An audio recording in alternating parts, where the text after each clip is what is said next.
Welcome दोस्तों, क्या हाल है आप सबका। मैं उम्मीद करता हूं कि यार आप सब खैरियत से होंगे। बड़े मियां छोटी मियां को लेकर कुछ बहुत ही कमाल की अपडेट्स निकल कर आई हैं, ऑफिशियल अपडेट्स भी हैं और वैसे भी एक टॉपिक है जिस पर मैंने बात करनी थी, मैं बात करना चाह रहा था।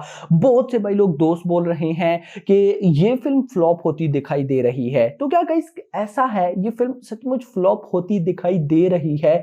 तो क्या हो सकती है या नहीं, क्या सीन है, सब देखते हैं। बट उससे पहले ऑफिशियल अपडेट्स, आप सबको क्या पता वीडियो की क्लिप्स मिल गई हो। कल अक्षय कुमार एंड टाइगर श्रॉफ किसी इवेंट पर थे या क्या था, जो भी था, जिधर भी थे वहां पर उन्होंने भाई बड़े मियां छोटे मियां को लेकर बहुत कुछ बोला। टाइगर श्रॉफ से अक्षय कुमार के बारे में बोला गया क्योंकि इस फिल्म के अंदर जो भी एक्शन है वो रियल है, सारे रियल स्टंट है। तो भाई अब पूछा गया टाइगर श्रॉफ से कि अक्षय कुमार थे तो वो कैसे थे एक्शन में, आपको उनके साथ काम करके कैसा लगा। अक्षय कुमार से पूछा गया कि उनको बड़े मियां छोटे मियां के बारे में क्या बताना है, क्या इंटरेस्टिंग लगा बताओ। तो गाइस ये सारी चीजें मैं आप लोगों के साथ सबसे पहले शेयर करता हूं, उसके बाद लास्ट में हम ये इंपॉर्टेंट टॉपिक डिस्कस करते हैं कि बड़े मियां छोटे मियां फ्लॉप क्या पॉसिबिलिटीज है या नहीं। तो सबसे पहले तो भाई साहब जरा टाइगर श्रॉफ क्या बोलते हैं वो सुनिएगा। कहते हैं, मेरे लिए खास बात ये थी कि I got to work with the original action star of our industry, our very own Tom Cruise. Not bad भाई, मिस्टर अक्षय कुमार सेज टाइगर श्रॉफ। यानी कि भाई टाइगर श्रॉफ बोलते हैं कि मुझे मजा आ गया जो भी है उनके साथ काम करके एटसेट्रा। अक्षय कुमार बोलते हैं अबाउट बड़े मियां छोटे मियां, we both my director and my whole crew has worked very hard. We were shot the film at the temperature when we shooting in Glasgow in -degree, so we have actually worked very hard and you will be seeing the real stunts. यहां से ना अक्षय कुमार से की बात से ना मुझे एक बात गाइस याद आती है, मैं आपको क्लियर करता चलो। इस पर अक्षय कुमार ने ये जो बोला है कि उन्होंने बहुत मेहनत की है, -डिग्रीज में भाई साहब उन्होंने शूट किया है एक्सेट्रा। तो गाइस ये बातें जो अक्षय कुमार की है ना, मैं कहता हूं ये 100 क्या 1000% ट्रू है कि जितनी मुश्किल से भाई साहब बड़े मियां छोटे मियां की शूटिंग हुई है उतनी ही मुश्किल से मुझे नहीं लगता किसी और फिल्म की शूटिंग हुई हो। अगर मैं ये बोलूं कि इतनी मुश्किल से जवान की शूटिंग भी नहीं हुई होगी तो ये गलत नहीं होगा। यस, रीजन आप लोग रीजन पूछेंगे तो रीजन एक ही है, रियल स्टंट्स। जिस फिल्म में सारा काम रियल का हो, real action, real bomb blast हो रहे हो, मतलब वीएफएक्स का कम यूज हो लेकिन ना होने के बराबर कम यूज हो, एडिटिंग में काम हो, गाइस उस मूवीज को शूट करना। क्योंकि गाइस देखो ना, अब एक ब्लास्ट होना है, let's suppose Akshay Kumar and tiger Shroff भाग के आ रहे हैं, साइड से ब्लास्ट होना है। अब गाइस अगर उसको वीएफएक्स से क्रिएट करना हो तो ब्लास्ट इस साइड पर भी हो सकता है, उनके बैकग्राउंड पर भी हो सकता है, इस साइड पर जिस जगह मैं चाहूं हो सकता है। बट अगर रियल में करना हो तो मैं जिधर भी ब्लास्ट करूंगा मैं सोच समझ कर करूंगा कि भाई साहब उससे किसी और को नुकसान ना पहुंचे, वो एक ही बारी में हो जाए तो अच्छा है। क्योंकि अगर एक बार ब्लास्ट करते हैं वो शॉट अच्छी ना हुई तो फिर शॉट करनी पड़ेगी, यानी कि फिर ब्लास्ट करना पड़ेगा। दैट्स व्हाई फिर भाई साहब अक्षय कुमार टाइगर श्रॉफ को वो दोबारा भाग करना पड़ेगा, शूटिंग करनी पड़ेगी। दैट्स व्हाई ये फिल्म इतनी टफ है।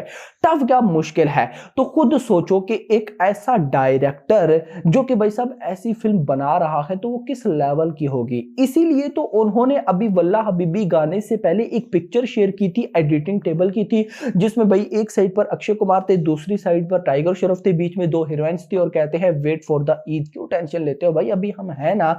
मतलब उनको अपनी प्रोडक्ट पर बिलीव है, और बिलीव है कि भाई साहब मेरी प्रोडक्ट है, मुझे पता है कि मैंने क्या बनाया है। और वैसे भी ये जो मेकर्स कर लो, अक्षय कुमार कर लो, टाइगर श्रॉफ, ये बोलते हैं ओरिजिनल स्क्रिप्ट ओरिजिनल स्क्रिप्ट। तो गाइस देखो मैं यहां पर एक चीज जरूर बोलूंगा अब आकर कि ये जो सारे लोग बोल रहे हैं ना कि फिल्म फ्लॉप, ये लोग पता है फिल्म फ्लॉप क्यों बोल रहे हैं कि हो सकती है।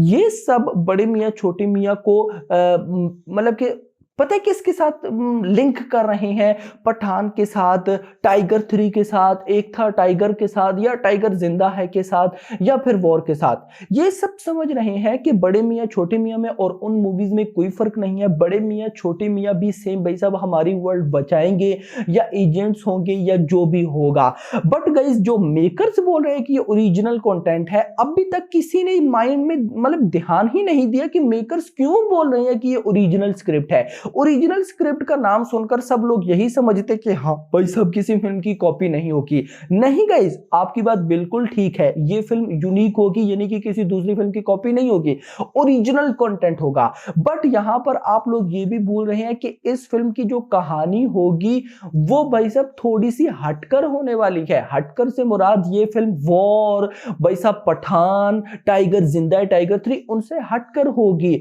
हटकर कैसे? पृथ्वीराज सुकुमारन। यही तो भाई साहब मेकर्स ने ट्विस्ट डाल के रखा हुआ है अभी तक कि हमें नहीं पता कि पृथ्वीराज सुकुमारन कौन है, वो कैसे देखते हैं, क्या होने वाला है, एटसेट्रा। तो मैं हमेशा बोलता हूं कि आपकी फिल्म में आपके हीरो से ज्यादा आपका विलेन पावरफुल होना चाहिए। और भाई बड़े मियां छोटे मियां के डायरेक्टर की यही तो क्वालिटी है कि भाई सब वो अपने विलेन्स को पावरफुल रखते हैं। और इसमें तो पृथ्वीराज सुकुमारन का को लेकर ये भी अपडेट है कि वो भाई साहब एक बहुत ही तेज मतलब कि इंटेलिजेंट साइंटिस्ट हैं। अब खुद सोचो एक साइंटिस्ट किस तरह की रोबोटिक आर्मी बना रहा है, वो क्या करने वाला है और ये दोनों क्यों रोकेंगे उसे, किस वजह से वो दुनिया पर कब्जा करना चाहता है, इंडिया पर कब्जा, जो भी है। तो ये काफी हटकर होने वाला है और ऐसी चीजें बड़ी कमाल की होती हैं अगर वो हिट कर जाए तो। दैट्स वाई अभी मैं वेट कर रहा हूं ट्रेलर का। यस कि भाई साहब ट्रेलर कैसा होने वाला है, क्योंकि गाइस अगर देखो तो मुझे तो टीजर भी अच्छा लगा था और दोनों गाने भी पहले अच्छे लगे थे, वल्लाह अभी भी अच्छा नहीं लगा। लेकिन मैंने स्टार्टिंग से एक वर्ड बोला कि भाई ट्रेलर मैटर करता है। अगर तो ट्रेलर भाई साहब बाप लेवल निकला बड़े मियां छोटे मियां का, भाई ये फिल्म 30 से 40 करोड़ से कम की ओपनिंग ले ही नहीं सकती। बुक माई शो पर अभी अपकमिंग जितनी भी बॉलीवुड की मूवीज हैं ये उन सबसे ज्यादा बुक माई शो इंटरेस्ट गेन करके रखी हुई है, यानी कि कहीं ना कहीं पब्लिक इसे जानती है। अगर आप गूगल के ऊपर भाई साहब क्रेज चेक करते हो, क्योंकि आपको पता है अजय देवगन अभी शैतान की वजह से बहुत चर्चा में है, हिट में है, उनका नाम लिया जा रहा है, तो उनकी फिल्म ईद पर क्लैश करेगी बड़े मियां छोटे मियां के साथ मैदान। अगर आप गूगल ट्रेंड पर सर्च करते हो मैदान वर्सेस बड़े मियां छोटे मियां, तो बड़े मियां छोटे मियां की हाइप ज्यादा है। मतलब कि पब्लिक ऊपर से बोले कि फ्लॉप ये वो हो सकती है, लेकिन अंदर से कहीं ना कहीं उसे वेट है बड़े मियां छोटे मियां का कि यार देखे तो सही क्या होने वाला है। तो वो जो देखे तो सही है ना, वो देखना है ट्रेलर में। बस गाइस मैं फिर बोलूंगा, अगर तो ट्रेलर बाप लेवल निकलता है भाई, जो ये धमाल डालने वाली है ना उसे कोई रोक नहीं पाएगा। लेकिन अगर ट्रेलर अच्छा ना निकला उसके बाद क्या होगा, फिर ये जो फ्लॉप वाले वर्ड्स है ना ये बढ़ जाएंगे। फिर बात आ जाएगी रिव्यूज पर कि भाई साहब रिव्यूज कैसे आने वाले हैं। और मुझे बिलीव है कि जिस तरह की मेकर्स की बातें हैं रिव्यूज इसके तगड़े होंगे, no doubt about it. Trailer की अगर बात करूं तो मैनी पॉसिबिलिटीज इस मतलब के महीने के आखिर में है। अब डेट्स अनाउंसमेंट बाकी है जो कि जल्द हो जाएगी। मैं तो यही बोलूंगा कि इस मंथ के बिल्कुल आखिर में 28, 29, 30, 31 ऑफ मार्च तक, ताकि जितना भाई साहब ट्रेलर तगड़ा हो रिलीज डेट के आसपास हो उतनी ही डिस्ट्रक्शन कर सकते हैं, तबाही। लेकिन फिलहाल के लिए इतना ही। होप सबको वीडियो पसंद है, वीडियो को लाइक करो, चैनल को सब्सक्राइब करो और अगली आने वाली वीडियो थैंक्स फॉर वॉचिंग।